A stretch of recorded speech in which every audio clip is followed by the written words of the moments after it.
Hey guys, welcome back हो गया है चैनल पर। तो संभावना सेठ नहीं चाहती कि हम उसको रिव्यू करना छोड़ें। तो ये कमेंट आया हुआ था संभावना सेठ के व्लॉग पे। Avinash face look so dull because no fruits, no juice, no smoothies, no cut. Now don't delete my message again. तो शायद इनका एक कमेंट इससे पहले भी डिलीट हो गया था, तो उन्होंने कहा था कि प्लीज़ मेरा कमेंट अब डिलीट ना कर। प्लीज़ तो नहीं लिखा हुआ था, लेकिन उन्होंने लिखा कि now don't delete my comment message again. और उस पर तकरीबन 250 समथिंग लाइक भी आए हुए हैं। और जिस कमेंट पे 250-300 लाइक आ रहे हैं, तो इसका मतलब कितने सारे लोग इस बात से रिलेट करते हैं। तो यहाँ पर हमारी संभावना मैडम इस बंदी को जवाब देती हैं, तेरे को मैंने पैसे दिए थे अविनाश को जूस और फ्रूट्स काट के खिलाने के लिए, तू पैसे ही लेके भाग गया। ये कमेंट है संभावना सेठ का, इस बंदी को उसने रिप्लाई दिया है। चाहे वो बंदी हो चाहे वो बंदा हो, जो भी था, लेकिन उसको संभावना सेठ ने रिप्लाई दिया है। देखो, ये एक तरीके का नॉर्मली क्रिटिसिज्म होता है जो आपको लेना चाहिए। अब जो आपके व्लॉग्स में दिख रहा है, लोग उस पर बात करते हैं। जहाँ पर अविनाश डल दिख रहा है, काफ़ी सारे लोगों ने नोटिस किया। एक तो देखो, सबसे बढ़कर घूम कर आता है ना, तो इंसान डल हो ही जाता है, क्योंकि धूप से बहुत ज़्यादा आपका करीब से रिश्ता हो जाता है। तो आप जब भी घूम कर आते हो तो थकन होती है, वो धूप और धूल मट्टी सब होता है। भले आप जितने भी साफ देश में जा रहे हो, लेकिन एक थकन भी होती है। चलो धूल मट्टी इतना नहीं, लेकिन फिर भी आपका चेहरा जो है वो सबसे पहले जो है वो उस पर फटकार बरसनी शुरू हो जाती है। मैं अपनी लैंग्वेज में बोलूँ तो यही होता है, फटकार बरस रही होती है उसके चेहरे पर। मतलब इतनी बुरी हालत हो जाती है ना आपके फेस की कि आपका फेस देखने काबिल नहीं बचता। तो अविनाश का यही सीन हुआ है। दरअसल संभावना जो है, वो लड़कियां क्या होती है, वो स्किन केयर वगैरह करना फ़ौरन ट्राई कर देती है। अब जैसे हम भी कहीं से घूम फिर कर आते हैं तो क्या फ़ौरन एलोवेरा लगा लिया, फ़ौरन जो है वो मास्क वगैरह लगा लिए, तो क्या होता है वो हमारी स्किन इतनी भयंकर नहीं होती। अब लड़के होते हैं, ये तो बेचारे ना करने के बराबर, मतलब उनको ये सब चोचलेबाजी लग रही होती है, तो वो ऐसा कुछ करते ही नहीं है केयर वगैरह। लड़कियां तो सलून चली जाएंगी, सलून से जाकर अपना ट्रीटमेंट वगैरह करवा कर आ जाएंगी। तो लड़कियां जल्द रिकवर कर जाती है, बट लड़कों की रिकवरी को टाइम लगता है। तो इस वजह से अविनाश जब से घूम फिर कर आया है, तब से वो ज़्यादा डल लगना शुरू हो गया। उसकी स्किन जो है वो बहुत ज़्यादा थकी थकी लगनी शुरू हो गई है। तो उस पर लोगों ने कमेंट्स किए हुए थे कि नो फ्रूट्स, नो कुछ, नो भी कुछ, नो नो जो था कि आप कुछ दे नहीं रहे, नो कर्ड्स, ये सारी चीज़ें, वो बहुत ज़्यादा डल लग रहा है। तो उस पर संभावना से भाई आपसे एक इतना नॉर्मल सा क्रिटिसिज्म नहीं सहा जाता। मतलब सीरियसली आप किसी को जलील करने पर, मतलब ये रूड किस्म के रिप्लाई होते हैं। ये एक बहुत अजीब से किस्म के, अगर आप कोई चीज़ शेयर कर रहे हो तो आप ठीक है, अगर आपको नहीं पसंद आ रहा वो एक अलग बात है, लेकिन आप इस तरीके से कि तेरे को मैंने बोला तो तू पैसे लेके ही भाग गया। सीरियसली, मतलब भाई कितनों को पैसों का दोस्त जमाओगे? कभी अपने शौहर को पैसों का दोस्त, कभी किसी को पैसों का दोस्त, तो कभी कुछ, कभी कुछ, कभी कुछ। अच्छा जी, स्वीटी को लेकर बात हो रही है कि स्वीटी के जो सारे गिफ्ट्स हैं, ये संभावना ने प्रेशर्स जो उसको आया कमेंट सेक्शन में, उसके बाद खरीदे गए हैं।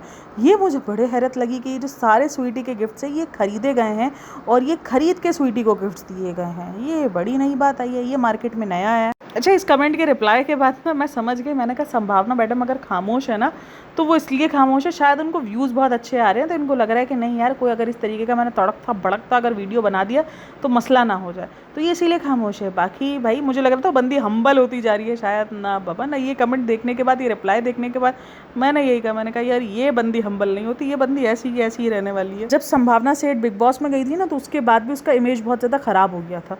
उस टाइम पर भी ना लोगों को लगा था कि भाई ये बहुत ज़्यादा बदतमीज़ है, लड़ाका है, इस तरीके की स्ट्रेट फॉरवर्डिंग के नाम पर। मैं हमेशा बोलती हूँ जो लोग बदतमीज़ी करते हैं वो मुझे कहीं से समझ नहीं आते।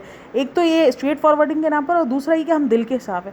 ऐसी कैसी दिल की सफाई कि तुम सामने वाले के दिल के 4 टुकड़े 10 टुकड़े कर डालो? ऐसी कैसी दिल की सफाई ना, मतलब ये समझ में नहीं आता कि दिल की सफाई के नाम पर ये जो स्ट्रेट फॉरवर्डिंग के नाम पर बदतमीज़ी कर जाते हैं। भाई इसमें फ़र्क होता है, ये चीज़ें में थोड़ा सा ही फ़र्क होता है, बहुत डिफरेंस, बहुत थोड़ी सी थिन सी लाइन होती है, लेकिन आपको नहीं पता कब आप ये बदतमीजियाँ कर जाते हो। और लोग इसको स्ट्रेट फॉरवर्डिंग को इतना मानते हैं, ये स्ट्रेट फॉरवर्ड बंदा भाई, ये मुंह पे बोल देता है। नहीं, ऐसे मुंह पे ना बोलो भाई, दिल में रख लो। मैं तो फिर ऐसे लोगों को बोलती हूँ भाई तुम दिल पे रख लो, वो ज़्यादा अच्छा है। तुम अपने दिल में लेके हमारे लिए गंदगी घूमो, तुम दिल में जो है हमारे लिए बुराई लेके घूमो, लेकिन ऐसे तुम हमारे मुंह पे फेस टू फेस आकर ऐसी बदतमीजी ना करो। अच्छा, अगर आप ये कमेंट बॉक्स उसका ओपन करोगे तो इसमें सिर्फ ये एक बंदी नहीं है जिसने ये लिखा हुआ, तकरीबन आप हर दूसरा कमेंट ही ये देखोगे कि अविनाश जी क्यों इतने डल लग रहे हैं। अगर आप एक व्लॉग्स दिखा रहे हो, अगर कोई इंसान ठीक नहीं लग रहा, डल लग रहा है, या कोई भी ऐसी सिचुएशन है, तो वो कमेंट बॉक्स में अगर आपसे बड़े तमीज़ से लिख रहा है, तो इतना ज़्यादा आपको हाइपर होने की ज़रूरत नहीं है, इतना ज़्यादा आपको गुस्से में आने की ज़रूरत नहीं है। आप ठीक है, वो चीज़ अगर दिख रही है तो उस चीज़ का क्लैरिफिकेशन देना है, नहीं तो इग्नोर करके आगे बढ़ लो। लेकिन नहीं भाई, भयंकर तरीके से रिप्लाई देना है,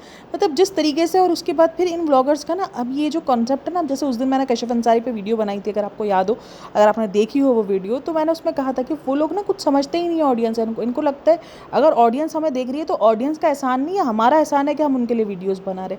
लाइक सीरियसली भाई, मतलब हज़ारों चीज़ें हैं ऑडियंस के पास, और अगर तुम एक वीडियो नहीं बनाओगे, ऑडियंस की और चली जाएगी। कहीं भी ऐसा नहीं है कि ऑडियंस जो है वो बैठी रहेगी तुम्हारा इंतजार फटकारी करती रहेगी कि अगर इस बंदी ने वीडियो नहीं बनाई तो अब तो मैं इंटरनेट को त्याग दूंगा, कि मैं सोशल मीडिया त्याग दूंगा। ऐसा कोई नहीं हो रहा है, ऐसा कुछ नहीं होने वाला। ऑडियंस है वो कहीं और चली जाएगी। तो ये जो चीज़ें हैं ना, मतलब ऑडियंस को ये लोग किसी खातर में लाते ही नहीं है। इनको लगता है नहीं भाई, अगर कोई हमारे अगेंस्ट कमेंट लिख रहा है वो हमारा हेटर ही है, उसको तो फिर ऐसे ही जवाब देने का हक बनता है। मतलब पूरा कमेंट बॉक्स भरा पड़ा है जिसके अंदर अविनाश के डल फेस को लेकर बात हो रही है। और एक तो भाई इनके घर के मसले ही नहीं खत्म हो रहे। मतलब जहाँ पर आपको दिखानी चाहिए ये सारी दादागिरी, वहाँ आपकी दादागिरी निकल नहीं रही, वहाँ आपकी दादागिरी चल नहीं रही। इंटीरियर डिज़ाइनर को लेकर उसने पूरी आप पर डेडिकेटेड पॉडकास्ट बनाई हुई है, डेडिकेटेड आप पर इतने सारे इल्ज़ाम लगाए, वहाँ तो आप इतने धड़ल्ले से नहीं है। मुझे तो लगता है आपको तो उनके घर में जाके जवाब देना चाहिए था। जिस तरीके की आप बंदी हो, आपको तो उसके घर पे जाकर उसके सामने बैठ के रिप्लाई करने चाहिए थे कि चलो आओ वीडियो टू वीडियो बात करते हैं, इधर फेस टू फेस के साथ वीडियो टू वीडियो भी बात करेंगे हम। आप जिस तरीके की बंदी हो, वहाँ तो आपकी खामोशी रही, वहाँ तो आपसे कोई आवाज़ नहीं लेगी। और ये जो बेचारे मासूम सी ऑडियंस घूमती है आपके कमेंट सेक्शन में, आपकी वहाँ बड़ी आवाज़ निकलती है, वहाँ आप जो है अपना शोर शराबा शुरू कर दो। तो ये तो गलत बात है संभावना जी। और इनके वॉशरूम के अंदर देखो फिर मसले शुरू हो गए, कभी पानी नहीं आ रहा, कभी करंट आ रहा है, कभी पानी ऊपर से टप टप कर रहा है, तो कभी कुछ हो रहा है। तो ये सारे जो मसले ये इंटीरियर डिज़ाइनर से ही हुए हैं ना भाई, उन्हीं को पूरा घर आपने दिया हुआ था, तो पूरा घर के अंदर कुछ भी चीज़ ठीक नहीं है।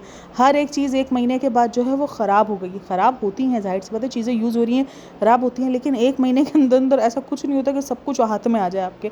आपकी अलमारी तक आपको चेंज करवानी पड़ी, आपके किचन के हाल बिगड़े हुए हैं। और कॉफ़ी के ऊपर, एक तो उसकी कॉफ़ी के ऊपर बहुत सारे कमेंट्स होते हैं, कॉफ़ी से रिलेटेड बहुत सारे कमेंट्स होते हैं उसके, प्लीज़ आप कॉफ़ी नहीं पियो, प्लीज़ आप कॉफ़ी नहीं पियो। बट नहीं सुनना उसने सुनना होता तो वो कब की सुन लेती, उसको नहीं सुनना तो उसको पीने दो। अच्छा, कुछ लोग कहते हैं वेट लॉस में कॉफ़ी जो है वो बहुत अच्छा काम करती है। हाँ जी, जो ब्लैक कॉफ़ी होती है वो काम करती है, बट जितनी कॉफ़ी जो है संभावना पीती है वो फिर ख़तरनाक हो जाती है, वो फिर एडिक्शन है, वो फिर आपकी वेट लॉस से ज़्यादा वो आपकी एडिक्शन बन चुकी है। तो कैफ़ीन जब आपको इतनी आदत हो जाए ना कैफ़ीन की, तो फिर वो ख़तरनाक हो जाता है। तो उस चीज़ को आपको समझना पड़ेगा।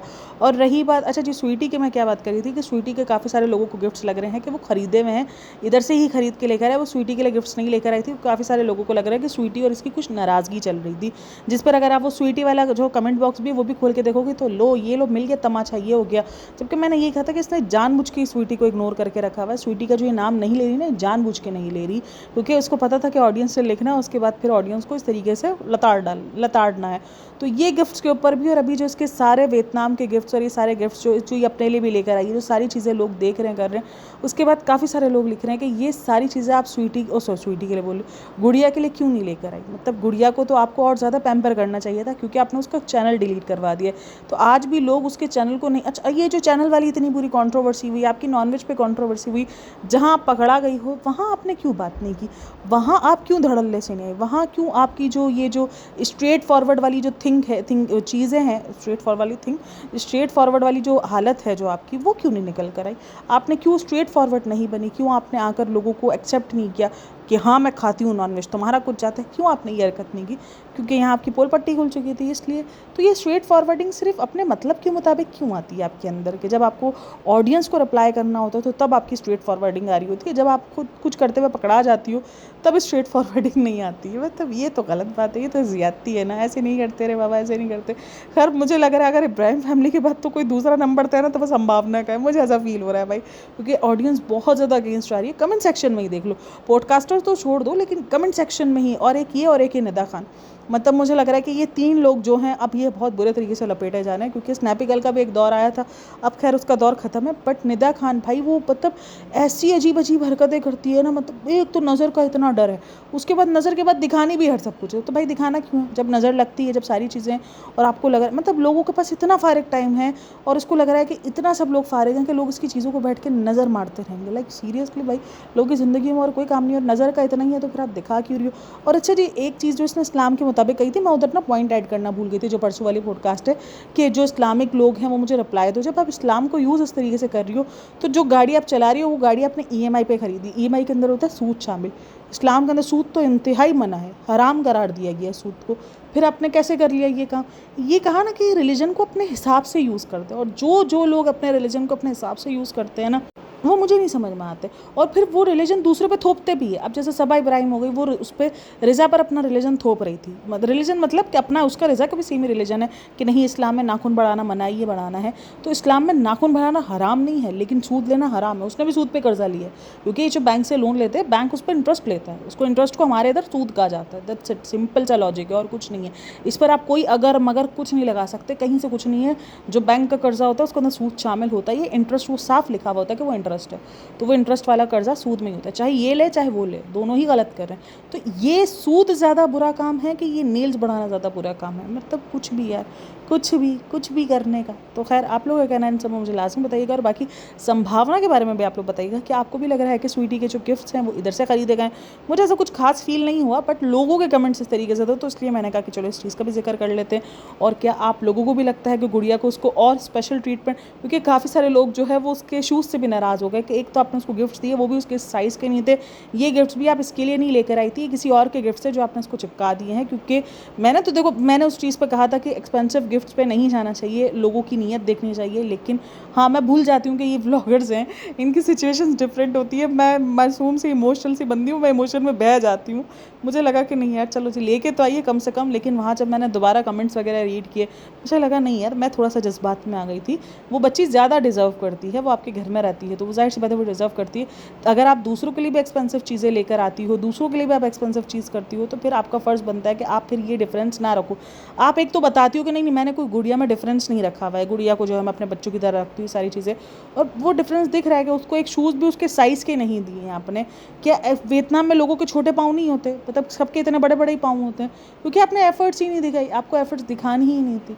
आप अगर एक चीज़ भी लेकर आए हो, दो चीज़ें भी उसकी मनपसंद की लेकर आए हो, उसमें भी आप जो है वो उसके साइज़ की नहीं है, उसकी सारी चीज़ें नहीं है, ओवर साइज़ सारी टी शर्ट्स हैं, सब कुछ ओवर साइज़ है, जिस पर बहुत सारे कमेंट्स बने हुए हैं कि ये सब कुछ तो गुड़िया के साइज़ का है ही नहीं, आप किसी और के गिफ्ट्स उसको चिपका रही हो।